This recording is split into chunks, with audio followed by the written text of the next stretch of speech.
Hey, this is Keith Kelfis, and I just want to give a quick shout out to Jill's Office. I've been using Jill's Office for about 3 years now in my service business, and I couldn't be happier. What they do is they're a team of highly trained virtual receptionists who specialize in answering the phone calls for service business owners just like you and I. If you want to sign up with Jill's Office, you can save $25 if you use my discount code UNTRAPPED. So go to jillsoffice.com, type in the word UNTRAPPED, or if you get on the phone with them, say you heard about them from me, and then hopefully you'll try them out. Okay, go to jillsoffice.com, and let's get on with the show. What's up, it's Keith. In this video I want to talk about how I had an anxiety attack in a customer's house while cleaning the windows. I know my channel is primarily about landscaping, but there's a small business together, and I don't hear anybody talk about this stuff ever, or they don't admit it. And it's the anxiety and panic attacks that you can have at work, right in the middle of a job, right in the middle of the day. You can feel like you're being constricted, like you can't breathe, and like you just want to just flip out and hide and run even sometimes, because it can get that bad. And if you reverse engineer the process, there's usually a reason why it happens, and it happens due to conflicting expectations, taking on a job at a low price, and you realize while you're doing the job it turns out to be more work than you thought, and then you're sitting there having a panic attack because you know you're going through the gauntlet and now you're not going to be making any money. And like that. So here's the story. I'll just tell how it happened, because it happens to me. There's only about couple days a week where I'm having a real good day, and the rest of it is like you have so much stuff on your plate at once that it feels like you literally can't even do it all, and you can't, right? And I know some people comment and stuff, they say, well, that's why you need to delegate. Well, if you're not at a point yet where you can delegate, or you're not at a point yet where you can have $1,000 a month marketing budget, or you're not at a point yet, like, you got to get in where you fit in and do the next thing and grow. And you're always at the edge of your comfort zone. That's the way it works. You're not upset or having anxiety about the stuff that you already know how to do, right? You're always on the very edge of your comfort zone, and that's what you're being exposed to. So in Windows, you can't always get inside of every single customer's house and open up all their windows like Inspector Gadget and inspect it all. Sometimes you have to just quote that thing and nail that job down. And most of the time it works, because there's I just finished a book by Gay Hendricks called The Big Leap, and he's talking about amazing stuff, kind of like what I'm talking about. And I'll get back to what I was saying, but he's saying there's so much information overload that we have to deal with that people are usually forced to make decisions without having every piece of information. Because if you had to have every single piece of information, you'd go into analysis paralysis and you wouldn't be able to get anything done. So we always go like this, not always, but sometimes, and we have to cross bridges when we get there. You got to take, we'll just figure that out when we get there. And that's mostly how people work, how small businesses work, how everything works. Obviously, you can plan out systems and protocols and everything, description and documents, and have everything down to a T, but still, just like we get to a job the other day, a guy shows up, he lost his phone on the way to work. He doesn't know where his phone is. Now he's having a panic attack. Then we go to the job without him. Then he's out looking for his phone, and he comes back and finds it. Then we weren't able to walk the property, and then this guy pulled out a wrong piece of equipment. Now he's dealing with a water-fed pole when we're supposed to be only squeegeeing this windows, but I didn't get to tell him that, and now he's got the water-fed pole thing all tangled up on a customer's property. Now we got I'm getting to it. Now we got 3 guys trying to untangle one, like a big extension cord, the line for the water-fed pole, and I freak out, and I'm like, we're not even supposed to be using this piece of equipment on this property, and I'm paying 2 guys and myself to look like idiots on a customer's property to do this? Right? And then I realized, whoa, how did this happen? So if you take a deep breath and calm down and say, how did it happen? I didn't even get to the story yet. Oh, it happened because things that are outside of your control jump on your plate one at jump on your plate all over you, and now you can't even move forward with the plan of your day, or you move forward, you push through it anyways, but it just, that's the nature of it. Welcome to being in business, my friend. That's what I hear all the time. My buddy Scotty says. So the wife of Tron goes out and quotes a window cleaning job. She does a great job. She walks the property, takes pictures of it. It was like, what was it? $300 or something. Inside, outside, track sills and screens. No, it's $325. 2-story colonial house. Perfect. We get there, and I had a funny feeling. I knew something wasn't right, but we were so busy on a landscape job and other window cleaning jobs that I wasn't able to get there and to inspect it. We get to the house. We walk inside. All white everything. White carpet, white furniture, white flat paint walls, white tile, white carpet going up the steps, and white everything. Now, we are very clean and conscientious inside of the house, but when you have white everything, you can't even drop a single drip of dirty water that goes down the channel of the squeegee in between two cleaning windows. Everything you have to do is extremely conscientious, like you're walking around in a laboratory, like you're in Apple or something, or you're in like a clean room with booties on your feet, and you have to be so conscientious. If you even scrape the squeegee up against a wall, one strike, you're out. A drop of water on the floor, 2 strikes, you're out, right? The anxiety kicks in. The lady is sitting there, and she already seemed like she didn't trust us right off the bat. She says, I can't make nobody happy. No. She says, nobody can make me happy. And I don't care how many people come to clean the windows or do whatever, you can't make me happy because... Okay, this is part 2 of anxiety on a window cleaning job. Go back and watch part 1 first. So we get in the customer's house, and she's like, you can't make me happy.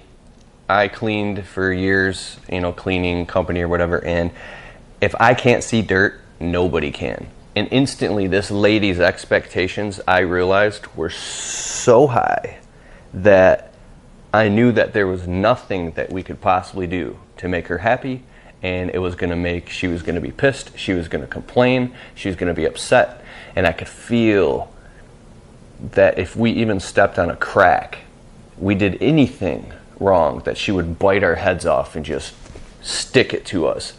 It was such a stressful situation right off rip that I went into complete tension, and I was trying. I do breathing exercises when I'm cleaning the windows. Have you ever been in a house cleaning the windows, and for some reason you have anxiety so bad, like you're just upstairs cleaning a window, dripping in sweat. You're cleaning a window and scrubbing tracks or whatever, and you have anxiety so bad that you're like, oh my god, oh my god, oh my god, oh my god, oh my god, oh my god. Like you feel like you just want to go up to the customer and be like, I can't do this right now, screw you, we quit, we're out, and you just want to leave and shut down your whole company and go sit in the woods. Like, it gets so bad, and you feel like you're being squeezed through the cracks. You feel like you're being like literally ripped apart, and it's pushing out and leaking out the sides, and you're just you feel that? That's like the only way that I can explain what it feels like. And then worst of all, if you got employees, if you got workers, you got to go outside and you got to hide that from your guys and from your customer, and you can't, because even if you're straight faced and talking, they can feel it turning in your stomach. They could feel the tensions and the knots so bad. Everything is energy. That looked kind of funny. I feel like the shaking weight. But anyways, they can feel the energy, your workers can feel the energy, people can feel it, and you can't conceal it or hide it even if you're trying to. Now they're stressed out and they're tense. So we started cleaning the windows like normal, but I open up the windows and I noticed they're filled with dead flies and bugs and gunk and algae and crap, and they're the worst type of windows of all. They're these white vinyl double sliding windows, and down in the cracks, they're the ones with the really, really deep cracks where there's so much crud and crap and gunk and crap and spider webs that you can't even clean that shit unless you literally like bust out like a science lab and spend a half an hour on each window with dentist hooks. We have dentist tools inside of the trailer in case the customer wants like the premium package. We're talking like $500 to clean your windows. And unless you go in there with a vacuum with microscopic attachments and fish out every single tiny little thing and then keep sudsing it with soap and water and scrubbing it and fishing out. So I said, stop to the guys. We're cleaning the windows. We're already 20 minutes into the job, and I realized what we were up against. And the lady's sitting there like biting her nails, analyzing, watching everything that we're doing. And I knew she was like, you guys are idiots. Oh my God, who did I hire? We were just in the doghouse. But we were just trying to clean the windows. I grab my guys, I go, stop. We have to approach this entirely. Stop everything you're doing. Stop, stop, stop, stop. In front of the customer, I get worked up talking about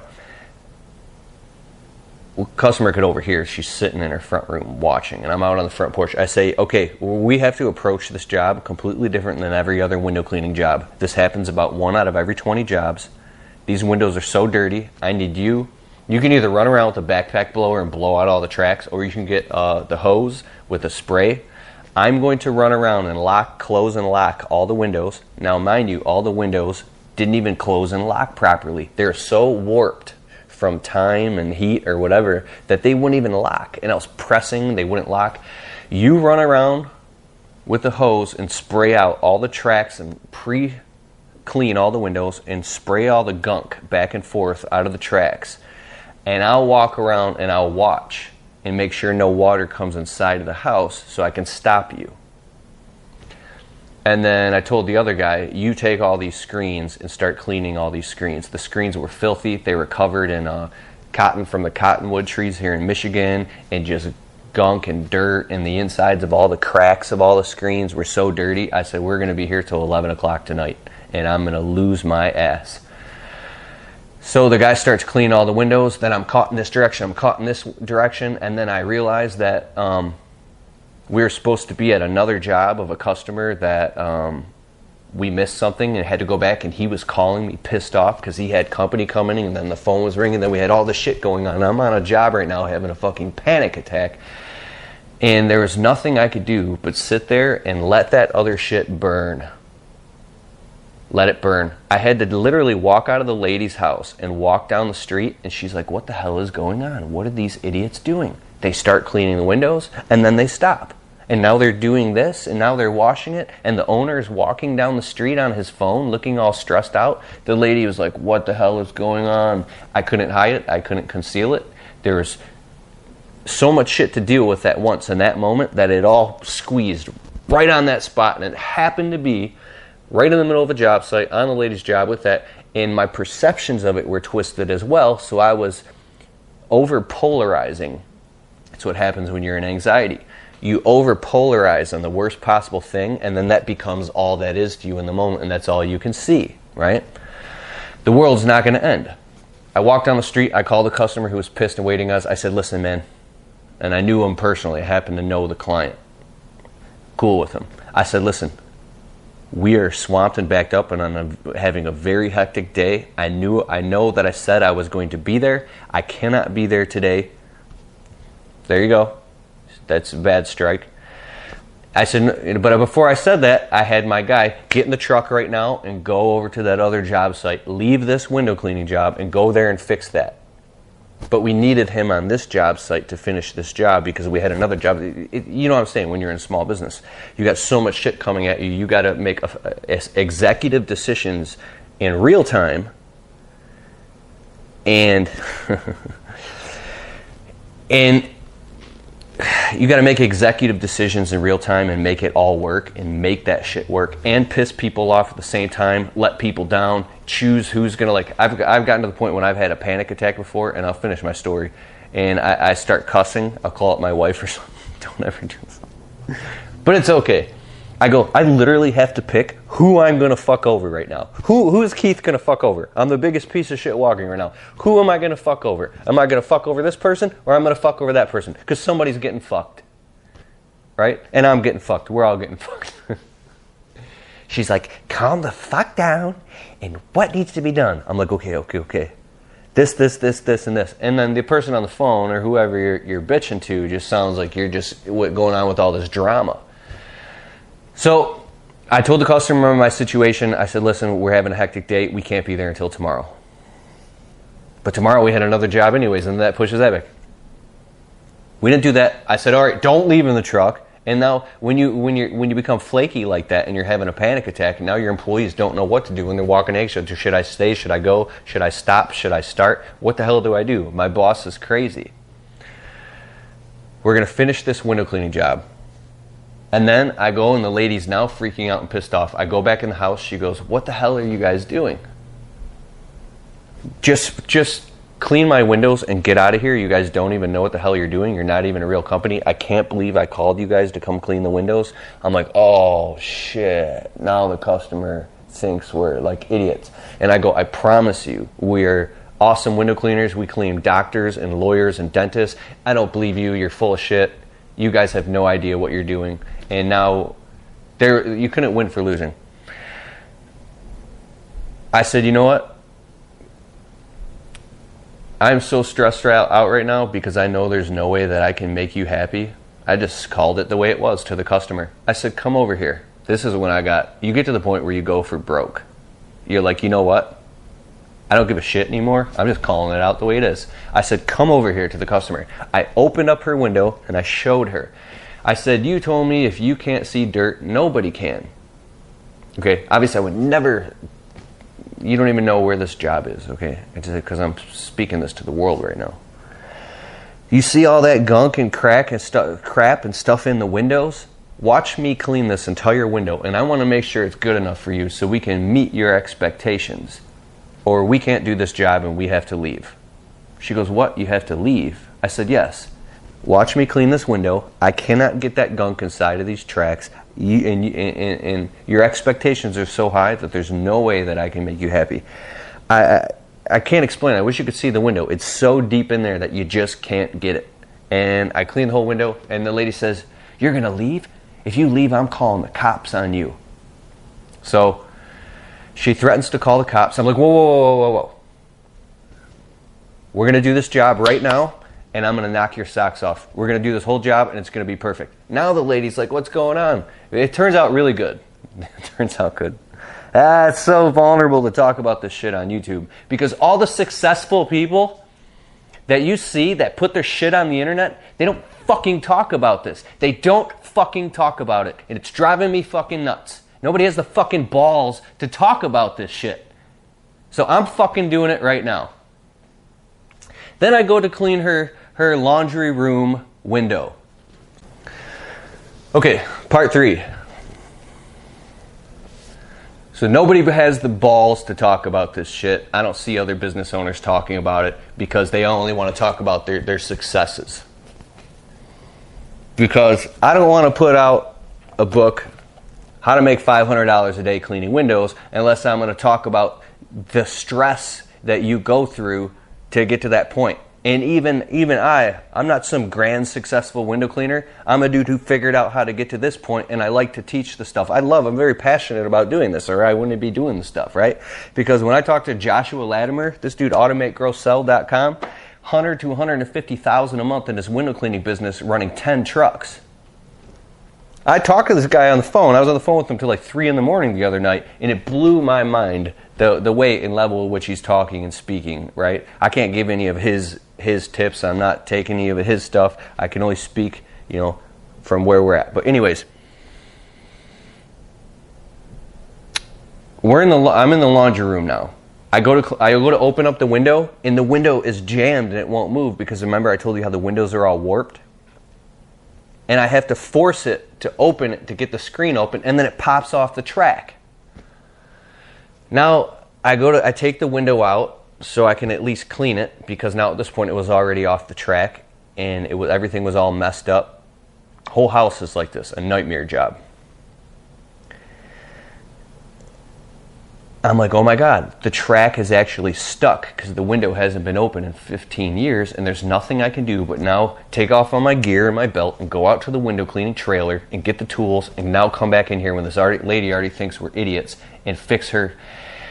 I go in there I climb up on this lady's washing machine, and I'm banging with a hammer and a tool to release the track back into place so I can get it back up, so I can get the window back in and then slide it. She comes in, she goes, "What the hell are you doing?"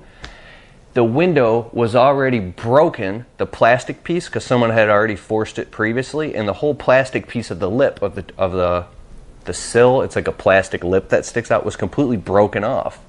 And she had some previous damage on her windows. And beforehand, I said, listen, I'm going to walk around and do a pre-trip inspection and let you know if there's any pre-existing scratches or anything on the windows, so to let you know that we didn't do it. And I did. I pointed out a couple things to her, and she said, "Oh, I know, they don't lock, I know they're messed up, I know this, I know that." Well, in the middle of the pre-trip inspection, I had got pulled aside from all these other things, and that's why I didn't notice that crack. She comes in when I'm banging on the window and the window's broken. I go, "Listen," and I had to get not irate, but I had to get really firm and raise my voice with this lady and say, "Listen, your window is broken.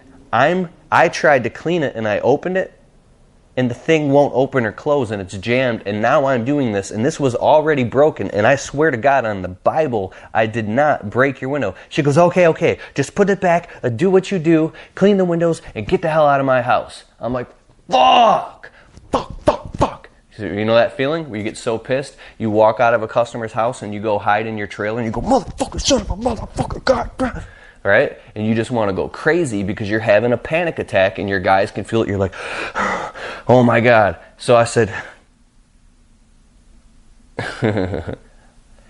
this is when it changed.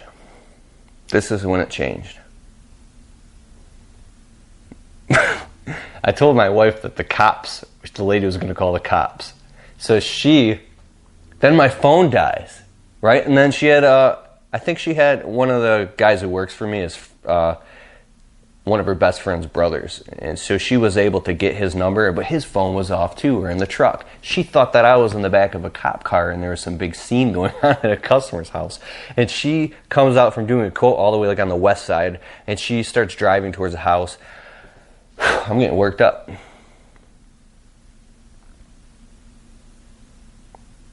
She texted me before I turned my phone off. She says, "Go, run. Get the hell out of there. Get out of that job, leave. It's going to be bad news no matter what." And it would be dude, I'm Mr. Never walk off a job no matter what. But this is one of those jobs that it was a shit show. It was a nightmare. It was a shit show. And this lady was just it was bad. So we're going to leave.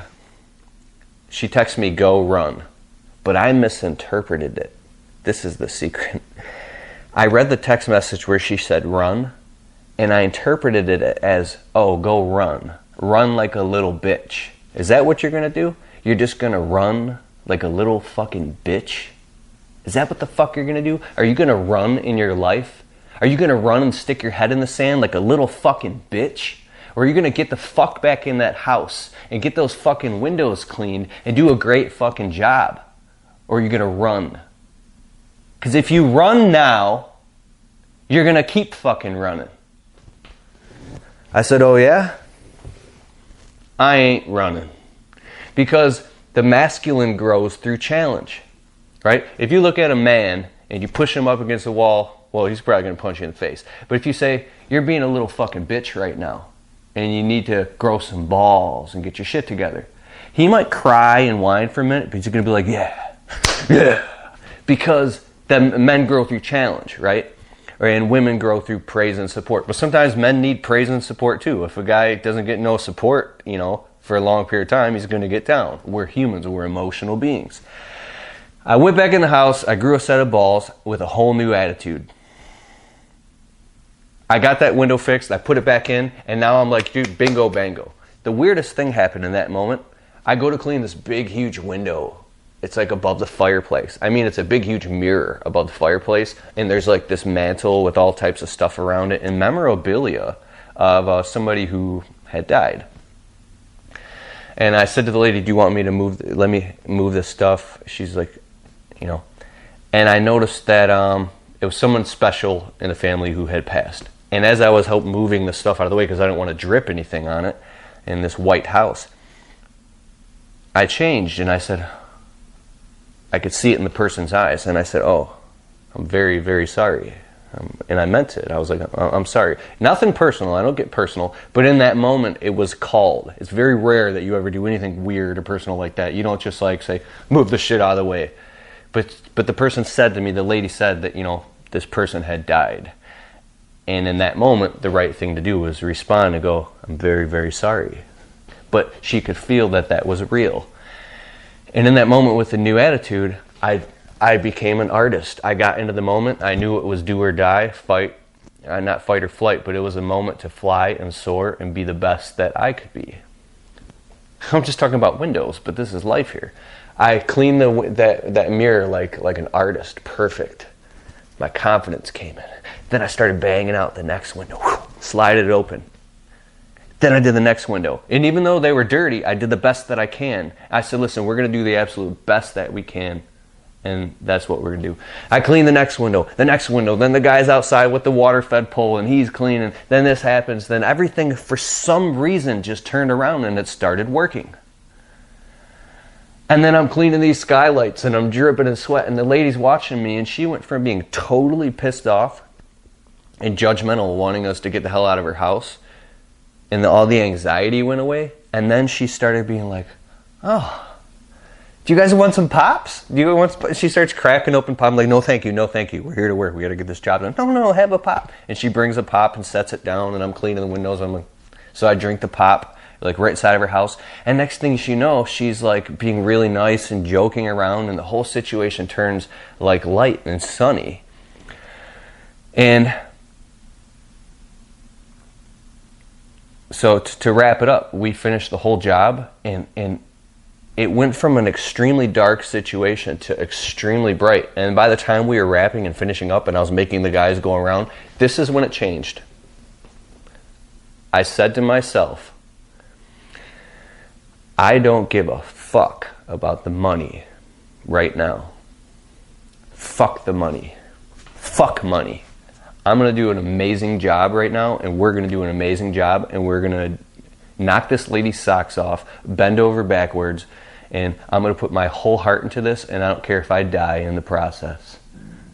Cleaning windows. But we're going to make this thing amazing.